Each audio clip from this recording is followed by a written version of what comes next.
Ogunshakin. Many people have asked the question, what will life without WhatsApp be like? Well, the question was answered today, as of course WhatsApp, the instant communication app owned by Meta, was down this morning. WhatsApp outage was noted few minutes past 8. The users weren't able to send or receive messages on the app. But we're happy WhatsApp is back now. And of course, we've seen many people sending messages online saying it's back. Of course, we're happy it's back. Now let's move straight to the front pages of the dailies. And of course, I'm starting with Vanguard. Vanguard this morning is leading with Biafra. Why we won't release Kanu. Federal government tells appeal courts. Insists is threat to national security as court reserves a ruling on request to stay execution of justice. You can see that on page 9. And here we have a photo story showing the APC chieftain, and also that's from Delta. We also have APC governorship running mates. There's so many of them here, but of course you can see that story inside the Vanguard newspaper on page 12. And of course the writer is saying Delta APC campaign organization inauguration. Now on page 5, we have Rivers PDP won't campaign for you. Wike tells Atiku. Nigeria will break up if APC wins, says Obaseki. You can see that on page 12. On page 8, flood. Buhari gives minister 90 days ultimatum to produce preventive plan. Over 10,000 doctors left Nigeria for United Kingdom in the last 7 years. That's according to Nigerian Medical Association. On page 10, panic as petrol shortage emerges in Lagos. Rishi Sunak emerges British Prime Minister, warns of economic challenges. You can see that on page 8. Stories above. We have the big interview. How we turned Ministry of C&DE into Nigeria's highest GDP earner. That's coming from Professor Pantami. You can see that on page 14. The third quarter of 2022, UBA's gross earnings up 23.3% to 608 billion naira. On page 8, Emefiele says, how we prevent flight suspension. My plan to fix flooding if elected president. That's coming from Peter Obi, and you can see that on page 9. We also have Union Bank. Titan Trust buys out minority shareholders. You can see that on page 23 of the Vanguard newspaper. Away from there, we move straight to the Punch. And the Punch this morning is leading with U.S. terror alert. Atiku, Tinubu, Obi demand security beef up, reject campaign suspension. PDP, Labour Party tax security agencies on supporters' protection at rallies. Police issue advisories, ask parties to fortify campaign venues to forestall attacks. We are on top of the situation that's coming from DHQ and DSS. No cause for alarm, that's APC and PCC. You can see that story on page 2. On page 27, we have photo story here with the writer that says that Desiani forfeit Abuja mansions and luxury cars to federal government. On pages 4 and 5, we have contraband seeking soldiers kill Ogun businessman. Mob launches as officers. 10,296 Nigerian doctors practicing United Kingdom. NMA lament. You can see that on page 27. Tanker explosion grounds Lagos Ibadan Expressway. 2 dead. Stories above. Nigeria loses 3 million oil barrels monthly. That's according to federal government. And lastly, on the front page of the Punch newspaper, we have floods. Buhari demand action plan. Bayelsa gets notification. And you can see that on page 13 of the Punch newspaper. Away from there, we'll move to The Nation. And The Nation this morning is leading with 2023. Wike rejects Atiku. Rivers governor vows not to campaign for PDP standard bearer. Inaugurate council for Rivers Party's candidates. I have never seen how people will disrespect a state like Rivers and go and choose those who are enemies of the state.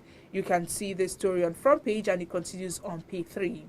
IPOP leader Kanu is threat to national security. Federal government tells court. You can see that on page 4. Sunak becomes the 5th United Kingdom Prime Minister in 7 years. You can see that story on page 2. APC tackles PDP chieftain over remarks on Tinubu's action plan. Also, we have NCC, more 5G licenses on the way. 3 customs officers held over banned goods. You can see that on page 23. Stories above. Federal government tackles UAE over visa ban. UBA's gross earning hits 608 billion naira in third quarter.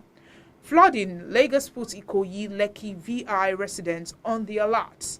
Lastly, on The Nation, we have EFCC secures final forfeiture of Maduke's Abuja properties. You can see that story on page 2 of The Nation newspaper. Away from there, we'll move to The Guardian. And The Guardian this morning is leading with 2023. Women threaten boycott to engage Tinubu, Atiku, Obi, and others. Akiyode Afolabi, we don't know presidential candidates' plan for women. Advocacy groups tax Tinubu, Atiku, others on gender balance. Nigeria will break up if APC wins, says Obaseki. Wike, Atiku disrespected, sidelined me to assemble his campaign list. Group faults Wike on exclusion of his group from Atiku. You can see that story on page 6. Below, still on page 6, we have federal government, why we don't want Kanu released. Stories above, we have government dares foreign airlines to shut down operations and threaten reciprocity. You can see that on page 23. Lastly, on the front page of the Guardian newspaper, we have Nigeria still at risk of importing wild polio virus. NPHCDA warns. You can see that story on page 4 of the Guardian newspaper. And that's all we have on the front pages of the dailies this morning. Join me after the break for the analysis of these dailies.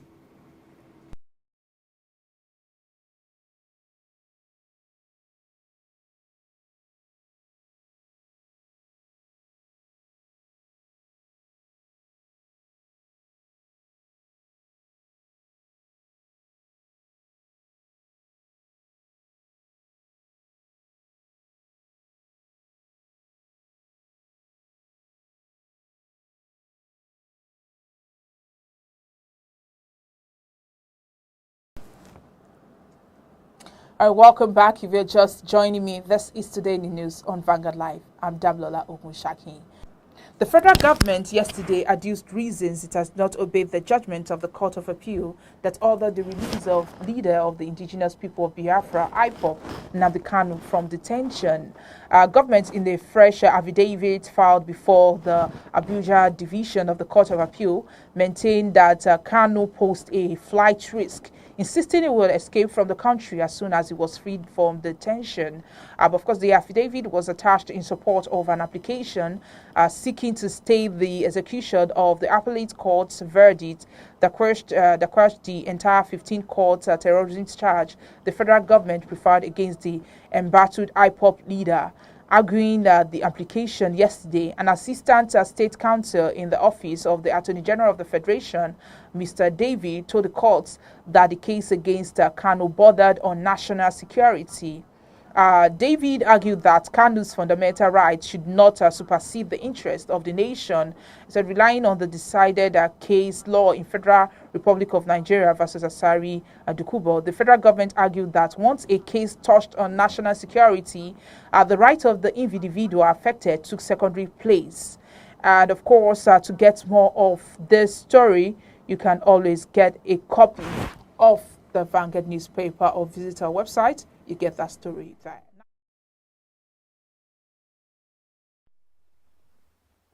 There was panic yesterday as a petrol shortage characterized by long queues started to emerge in Lagos. Checks by Vanguard showed that some filling stations, especially independent marketers, did not have the product to sell to motorists and other consumers. It also indicated that those with commercial stocks increased their prices ranging between 200 naira and 250 naira per litre, depending on the location. The National Operations Controller, Independent Petroleum Marketers Association of Nigeria, HIPMA, Mr. Mike, who confirmed the development in a telephone interview with Vanguard, attributed it to unsteady supply in the past few days. It said as a result of the unsteady supply, the depot prices have risen to between 175 naira and 180 naira per litre in Lagos, and its environment. He also stated that the current queue situation in part of Abuja and its environment is as a result of the delays in arrival of fuel trucks. Of course, yesterday when I was going home also, I noticed the increase in the transportation fare. And of course, the fact that Nigerians were complaining, even to get the buses, the public buses, and the tricycles was actually a little difficult for Nigerians yesterday. We just hope this will be resolved very soon. Flood is one of the thing of course, it's one of the problems we are facing currently in Nigeria. Not only in Lagos, we also experience it in Bayelsa, Delta State, Benue, and of course, I'm sure you would have seen the videos trending on social media, especially on Twitter and on Facebook, where people are sharing their experience and talking about this. And of course, if you want to share your experience, make sure you message us on our WhatsApp and share your videos with us. But let's move on.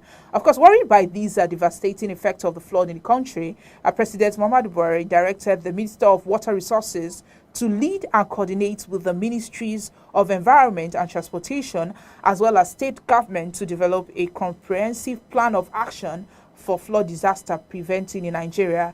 The ultimatum was made known via a statement issued by the Senior Special Assistant to the President on Media and Publicity, Garba Shehu, in Abuja yesterday. The President, in the directive, which was conveyed to the Minister in a letter signed by his Chief of Staff, Professor Ibrahim Gambari, said that the plan should be presented to him in 90 days. The statement further said that President Buhari is regularly receiving updates on the flooding situation in the country and restates his commitment towards addressing the challenges caused by the disaster in the country. And of course, we just hope they'll be able to find solutions, to this flood in the country soon. And let's move away from that and of course talk about Rivers. And of course, Rivers PDP said they won't campaign for Atiku, and of course that's coming from Wike. But let's dive into the stories further. Of course, Governor Nyesom Wike of Rivers State yesterday told presidential candidate of People's Democratic Party (PDP) Alhaji Atiku Abubakar not to expect the party in Rivers State to campaign and vote for him in the 2023 elections. The governor, who spoke while inaugurating Rivers State PDP Campaign Council in Port Harcourt, accused Atiku of picking Rivers members of the PDP Presidential Campaign Council without consulting or accommodating his input, thus undermining the state electoral value. He said that the presidential candidate entered Rivers and picked those he wanted to pick without contribution of the government. So that why do they need him? And that they really don't need Rivers to campaign for them. Of course, will they force themselves on him? Of course, he went further to say that he has never seen how people would disrespect a state like Rivers to go ahead and choose enemies of the state without contribution from them. He also said that that they're going to campaign for those who have told them to campaign for them, the governorship candidate, the senatorial candidate, and others. He stated that that PDP in Rivers State has done well for the people, with such a feat acknowledged by President Muhammadu Buhari, making it more difficult for any other party to have a chance of winning the election in the state. In his remarks, the chairman of the Rivers PDP Campaign Council, Chief Ferdinand, said his team has accepted the task before them and is determined to give their best in delivering the consolidation team of the new Rivers vision.